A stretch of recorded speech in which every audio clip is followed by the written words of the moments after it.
Gentlemen, this morning we woke up to the big news, of course, that the Queen's second son, Prince Andrew, has settled his civil sex abuse case with Virginia Giuffre. The settlement means the case can no longer go to a jury trial. Of course, fingers crossed it won't overshadow the Queen's Jubilee throughout this year. But interesting for people at home watching and trying to fathom how this all works, Cory.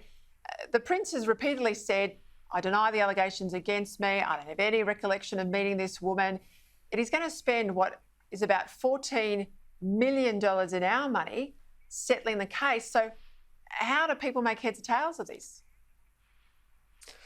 Well, Peter, I think a lot of people would be very confused about it. Now, I perfectly understand the need to reach an out-of-court settlement if it's the expedient thing to do. But, you know, for someone of such a high profile, it seems like a tacit admission that a lot of things would come out that they would rather didn't come out. It also raises the question about whether this was always about the money for Giuffre or not. It's a huge sum of funds.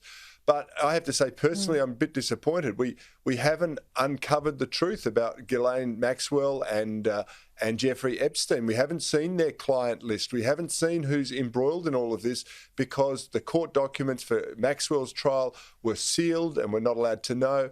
And now this is not going to trial. So I think there is a very creepy, perverted sex ring that has been silenced and shut down, and that always makes me a bit concerned about who may be involved.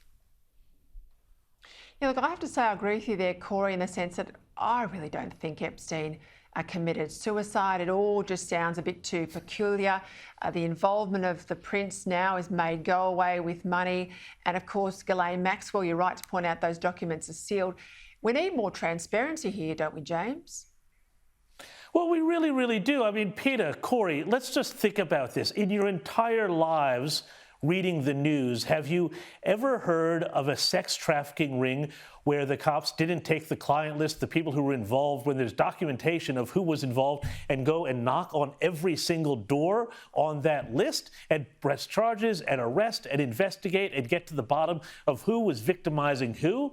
It just does not stack up to me. So I agree with what Cory says. I think that it's, you know, there is a much bigger story here. Fine, it puts this away for Prince Andrew, but why are these documents sealed? What is going on here that with this sex ring, out of all the underage sex rings in the world that the FBI and the Justice Department might investigate, this one, they just say, nope, we're just going to take the list, we're going to take the documents, and we're going to put them away and just forget it and not investigate it? Come on, does not stack up, Peter. Yeah, just have a think about all the very powerful people over the years that have been photographed with Ghislaine Maxwell and Giuffre Epstein. I think there you have your answer.